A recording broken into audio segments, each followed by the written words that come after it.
शुभ सकाळ मंडळी, माझं नाव रवीना आहे. तुमचं या व्लॉगमध्ये खूप खूप स्वागत.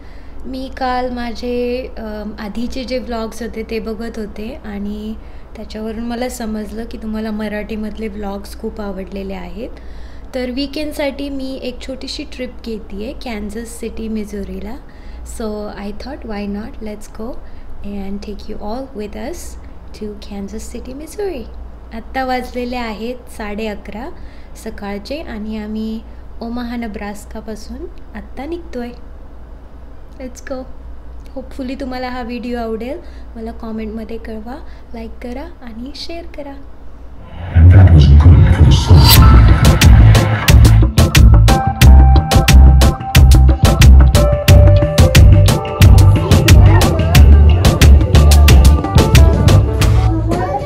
प्रवासाला निघायचं म्हटलं की सर्वात आधी लक्षात येतं आपले बूट. एकदम कम्फर्टेबल शूज घातले ना की प्रवास अर्धा सोपाच वाटतो. आपण खूप चालणार आहोत, झटपट तयार व्हा, बॅग हातात घेऊयात आणि चालूया नवीन अनुभवाकडे कॅन्झस सिटीमध्ये.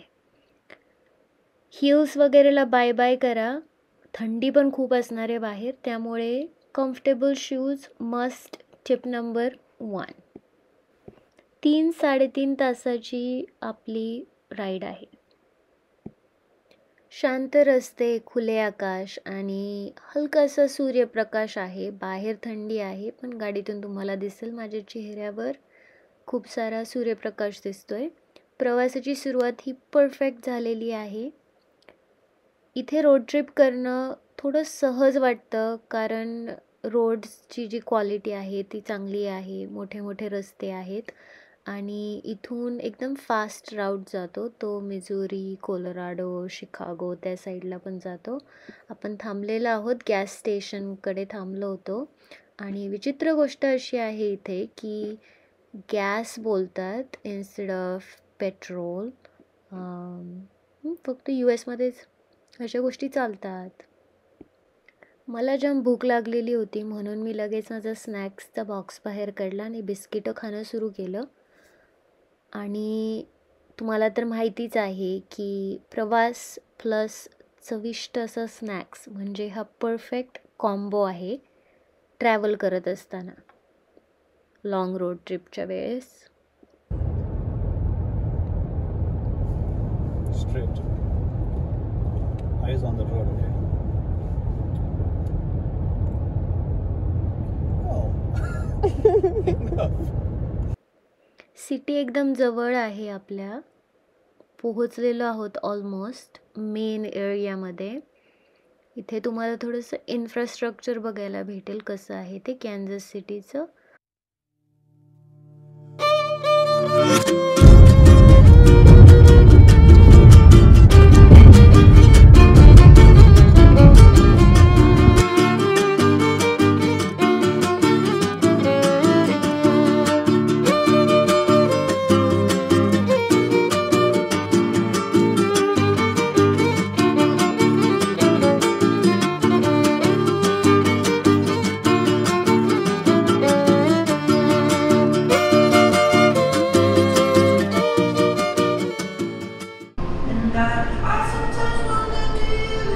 तर मी जिमी जॉन्समध्ये आलेली आहे थोडंसं जेवायला घ्यायला.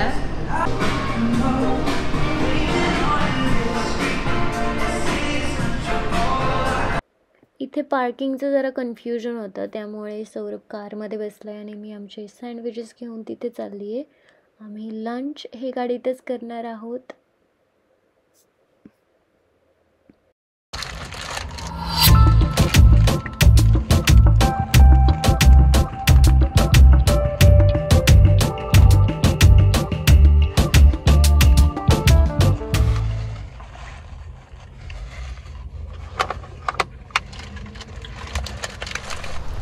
आपण आलेलो आहे National World War 1 Museum in Kansas City. इथून तिकीट्स परचेस करायचे आता.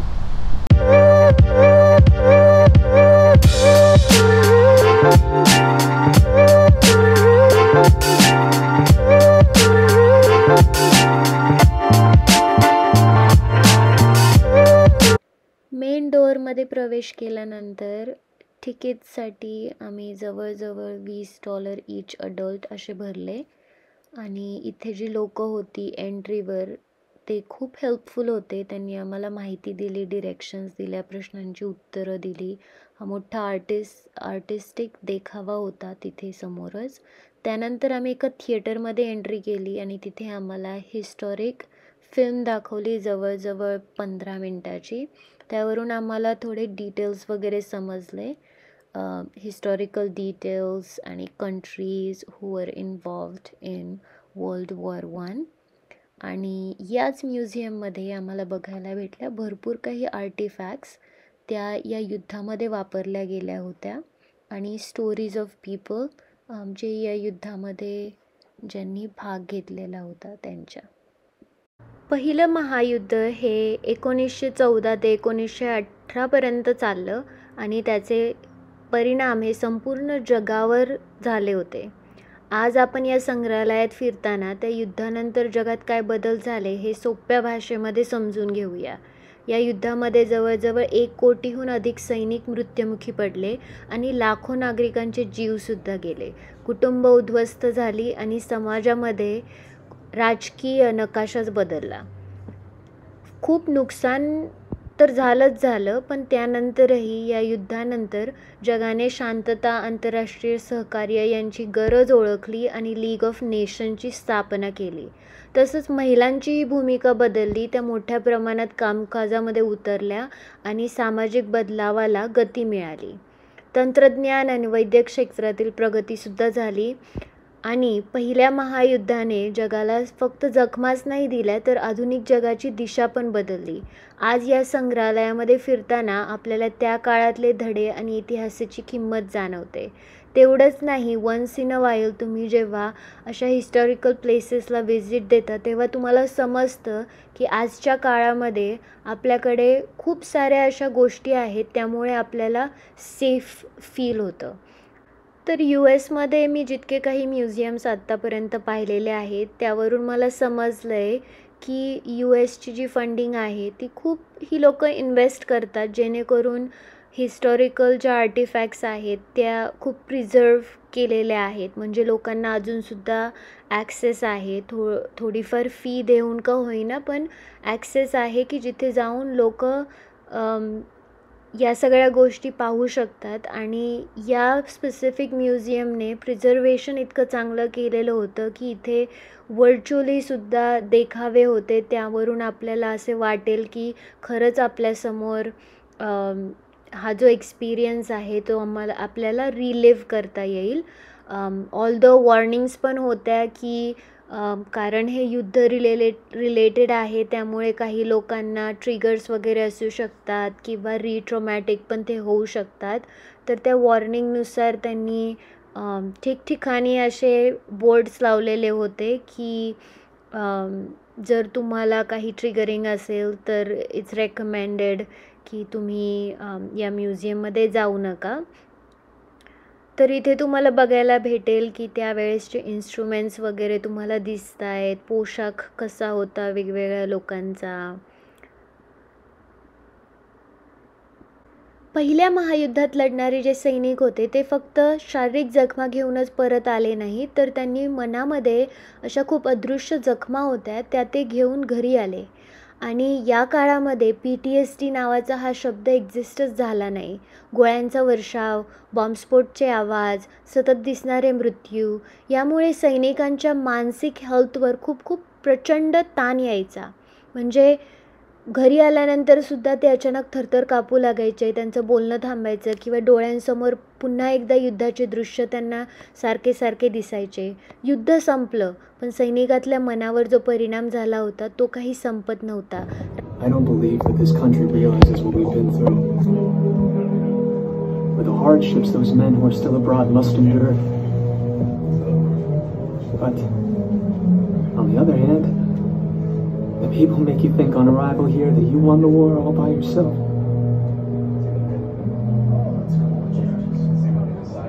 It helps to make you forget anyway. Bullets fall on us like rain, but dry on our bodies.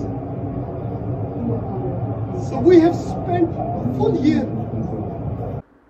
असे व्हर्च्युअल भरपूर मोनोलॉगसाठी अशा स्पेसेस होत्या की तुम्ही त्या सर्कलमध्ये गेले आणि तिथं थांबले की एक एक स्टोरी अशी अपियर व्हायची. त्यानुसार तुम्हाला या सैनिकांच्या स्टोरीज ऐकायला भेटल्या. तुम्हाला दिसतंय की फक्त हे युद्ध त्याच कंट्रीजचं नव्हतं, पण सैनिक जगातल्या सगळ्या कंट्रीजमधून रिक्रूट केलेले होते. So you can see this Sikh man is talking about his story and expressing his feelings about the war. To discharge my obligations towards my family, because God has called me already. I have abandoned to you all my worldly possessions, which you must make use of without hesitation. Give my love to my parents, and tell them not to grieve, as we must all die someday. Indeed, this day of death is an occasion for rejoicing.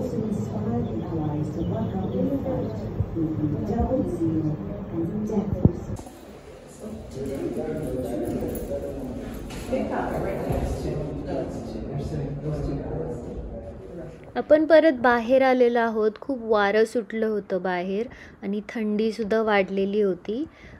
तुम्हाला एक view दाखवायचा आहे, so follow me.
कसा वाटला view?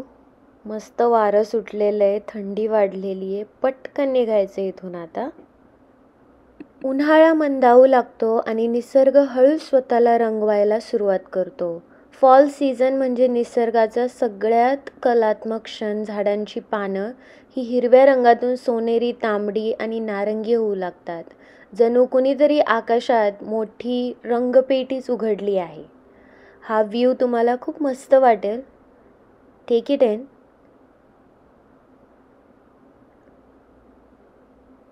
झाडांची पानं पहा आणि ह्यूज इमारत. या टावरमध्ये जाण्यासाठी सुद्धा त्यांच्याकडे तिकीट्स आहेत. एक $3 का $6 होते आतमध्ये जाण्यासाठी. तिथूनही तुम्हाला वेगळा व्ह्यू दिसू शकतो. पण आम्ही जेव्हा गेलो होतो तेव्हा बंद होतं, त्यामुळे काही झालं नाही. आत्ताच चेक इन केलेलं आहे. फ्रेश व्हायचं, good night's rest. But before that डिनरची काहीतरी योजना करायला पाहिजे. थोडा वेळ रेस्ट झाली आहे. आता आपण जाणार आहोत इंडियन रेस्टॉरंटमध्ये जेवायला.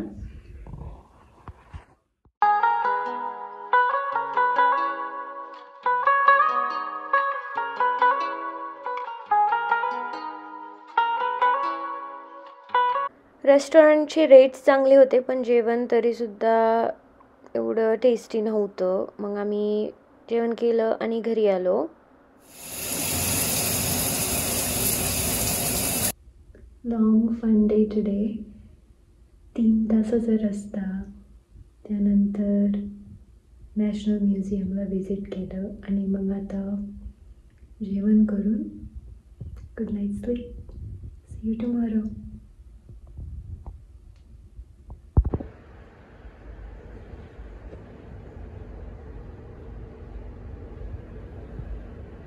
शुभ सकाळ मित्रांनो. ब्रेकफास्ट झालेला आहे, पोटोबाची काळजी घेतलेली आहे आणि आता लवकर तयार होऊन चेकआउट करणार आहे आणि मग अजून थोडं फिरायला जाणार आहे. तर कॅन्झस सिटीमधला डे 2 सुरू होतो आहे आता. Get ready with me. निघायच्या आधी मस्त तयार होऊयात. प्रेझेंटेबल दिसलं पाहिजे. गोल आहे की थोडा ग्लो दिसला पाहिजे, राईट, थोडं फ्रेश दिसलं पाहिजे. तर मी बेसपासून सुरू करत आहे. पहिल्यांदा तर मॉइश्चरायझर लावा, प्रायमर लावा आणि त्यानंतर मग आपण लाईट फाउंडेशनचा बेस लावणार आहोत. म्हणजे नॅचरल फिनिश दिसेल. न्यूट्रल कलर्स वापरलेत मी ब्लशसाठी आणि आय शॅडोसाठी आणि मस्कारा वापरला आहे. Lipstick shade neutral. Lip balm विसरायचा नाही, थंडी आहे बाहेर, सगळं स्किन वगैरे कोरडी पडते, त्यामुळे लिप बाम विसरू नका. तर आपण तयार झालेला आहोत. ज्वेलरी विसरायची नाही. आपण आता ज्वेलरी सिलेक्ट करणार आहोत. माझ्याकडे एक मीडियम साईजचे इयरिंग्स होती. स्टोरी या इयरिंग्सची. हे इयरिंग्स माझी जी मैत्रीण आहे तिने मला ग्रॅज्युएशन गिफ्ट म्हणून दिले होते. खूप सुंदर क्लासिक नाजूक इयरिंग आहे आणि ऑब्वियसली मी थोडा टाइम घेतलाय इयरिंग घालायला. एवढा टाइम नाही लागला पाहिजे. कमान कमान, you are so slow Raveena. एवढं मन लावून कोण इयरिंग घालतं मला सांगा. आणि आता हेअर. इथे डिसिजन मेकिंग क्रायसिस होतात, केस कसे ठेवायचे ते. मिडवेस्टचं वेदर म्हणल्यावर तो पांढरा शर्ट मी घातला होता तो काही चालणार नाही या वेदरमध्ये. तर मग मी ठरवलं की मी एक classic black simple plain sweater घालणार आणि मग केस व्यवस्थित करतीये. केस कसे ठेवायचे तो आमच्या मुलींचा जो डिसिजन असतो तो खूप इम्पॉर्टंट असतो बाहेर जायच्या आधी. तर मी वेगवेगळ्या तऱ्हेने माझे केस ठेवले आणि लास्टला मग बांधून टाकले मागे. We are ready to leave. It's 11 AM right now. Check out and then go to another museum. Jacket is a must. It's cold. Sunny वाटतंय पण it's still cold. Got my bags, my key, and peace.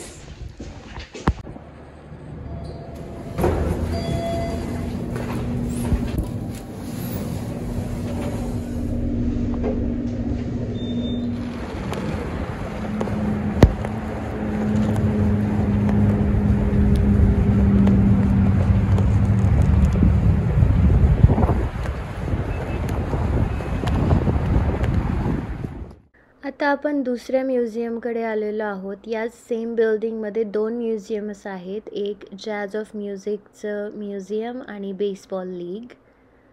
आणि इथे दोन्ही ठिकाणी सुद्धा $10 tickets होते. Abroad, we fought racism.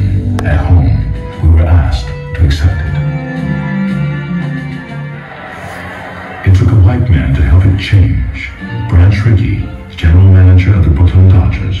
As a young college coach, he watched a star player be shamed by the color of his skin when the team traveled. A hotel manager wouldn't register the young. After one season with Ricky's farm club in Montreal, Robinson was moved up to the Dodgers.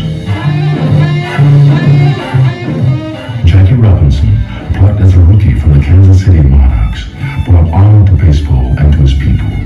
It's been said that the story of the 20th century can be divided before Jackie and after Jackie. Baseball in those days was said to be the national pastime. Finally, after Jackie, it truly was. We came together as one people to cheer, and that was good for the soul of America. Hello मंडळी, आपण आलेलो आहोत कॅन्झस सिटीमधल्या एका वेगळ्या आणि interesting ठिकाणी, जिथे आपल्याला बघायला भेटतो आफ्रिकन अमेरिकन खेळाडूंनी जो बनवलेला इतिहास आहे बेसबॉल क्षेत्रामध्ये, याची आपल्याला इथे माहिती मिळते. त्या काळी हे खेळाडू मेनस्ट्रीम टीममध्ये खेळू शकत नव्हते, म्हणून त्यांनी स्वतःचीच एक लीग तयार केली आणि त्यानंतर हळूहळू मेनस्ट्रीममध्ये ते खेळू लागले, जिथे युनिटी आली. पण त्याआधी त्यांना खूप मेहनत करावी लागली. म्युझियममध्ये जुन्या युनिफॉर्म्स, फोटोज, बॅट्स, खूप सुंदर प्रकारचे स्टॅच्यूज आहेत. जणू काही खऱ्या मैदानामध्ये एक खेळ सुरू आहे असं वाटतं. एक छोटी फिल्मही तुम्हाला दाखवली जाते, त्यातून तुम्हाला समजतं की इतिहास काय आहे या मागचा. 18th आणि वाईन्स नावाच्या एका स्ट्रीटवर हे म्युझियम तुम्हाला पाहायला मिळतं. एकंदरीत इथे येऊन लोकांचं स्ट्रगल, त्यांचं टॅलेंट आणि इतिहासामध्ये किती मोठा बदल झाला आहे स्पोर्ट्समध्ये हे तुम्हाला समजतं. हे ठिकाण तुम्ही नक्की व्हिजिट करा. हे आपलं लास्ट डेस्टिनेशन आहे पाहण्यासाठी. म्युझियम्स खूप पाहिले, आता आपण झू पाहणार आहोत. इथून आम्ही पटकन कॉफी ग्रॅब केली, म्हणजे बाहेर थंडीमध्ये चालताना थोडी वॉर्म फीलिंग येईल. पण आलेलो आहोत झूला आणि असे बाहेर एक्स्ट्रा देखावे आहेत. पोलर बेअर आहे इथे, आजूबाजूला तुम्हाला बघायला भेटेल. लहान मुलांसाठी ही खूप सुंदर जागा आहे. खूप कलर्स वगैरे, creativity next level.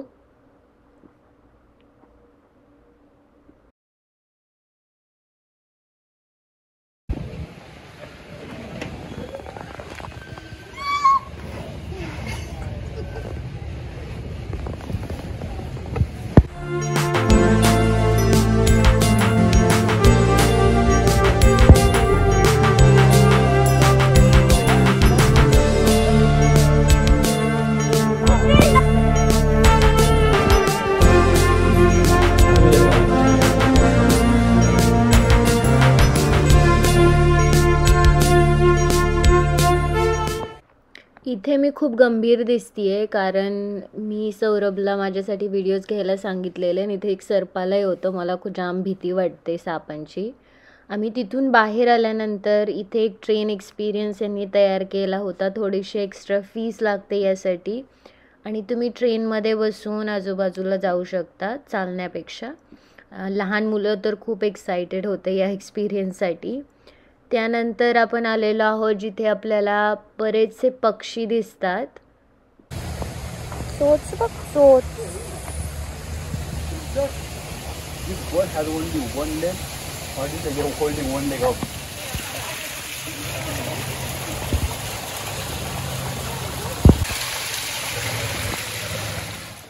Emu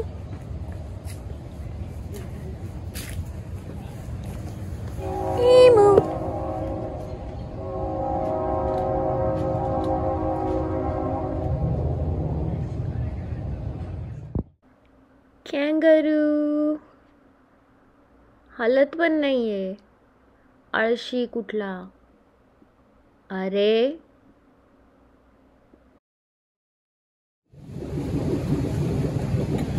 so calm.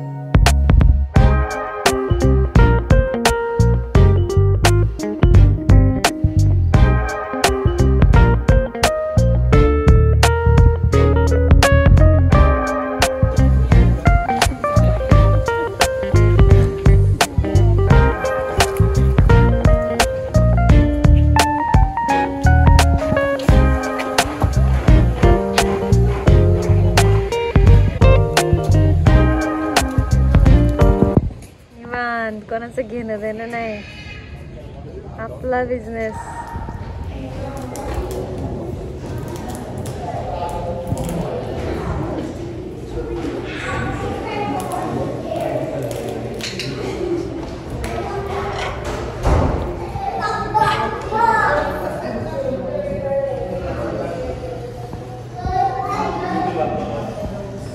इथे गेल्यानंतर स्टिंगरेजला तुम्हाला काही फीड करायचं आहे का ते लोक विचारतात आणि थोडीशी फीस देऊन तुम्ही त्यांना खायला घालू शकता. इथे वास खूप येतो या बिल्डिंगमध्ये.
Yeah, they're dinosaurs. They've been around a really long time. And funny thing is, they're actually not coconut crabs. Coconut crabs. Oh, They're like huge. right, Oh, right. that's it.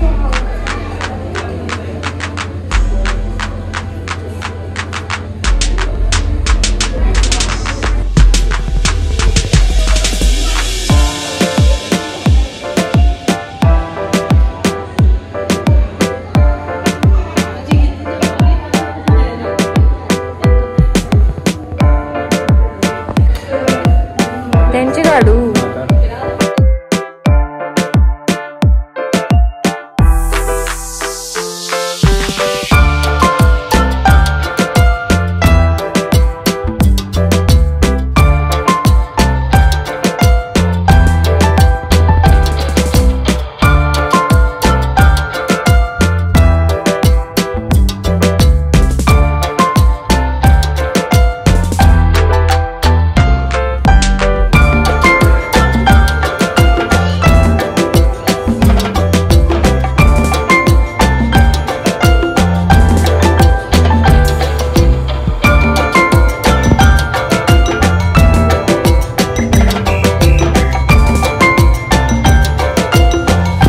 Obviously झोक्यामध्ये बसायला काय आपल्याला time भेटत नाही. आम्ही थोडं पुढं आल्यानंतर समजलं की हा पोलर बेअर आहे, तो खूपच प्लेफुल मूडमध्ये आहे. खायचा प्रयत्न करतोय, जे प्लास्टिकचं आहे ते तुम्हाला दिसेलच. एवढी ह्यूज बॉडी आहे पण इतका क्यूट कसं काय हा, सांगा बरं. अवघड आहे बाबाचं, अवघड. चला आता म्युझियम्स बघून झाले, झू बघून झालं, आपण चाललेलो आहोत परतीच्या वाटेवर ओमाहाकडे. पण त्याआधी कुठेही जाऊ नका, कारण त्याआधी तुम्हाला एक सजेशन देणार आहे. कॅन्झस सिटीमध्ये आला आणि बार्बेक्यू नाही खाल्लं त्यात काही अर्थच नाही. ते खूप फेमस बार्बेक्यू प्लेसेस आहेत, पण आपण जाणार आहोत जोसचं जे कॅन्झस सिटीचं बार्बेक्यू आहे तिथे जाणार आहोत. इथे खूप गर्दी होती. तुम्हाला मीठ स्मोक केलेला जो वास आहे, सुवास आहे, तो इथे अनुभवायला मिळेल.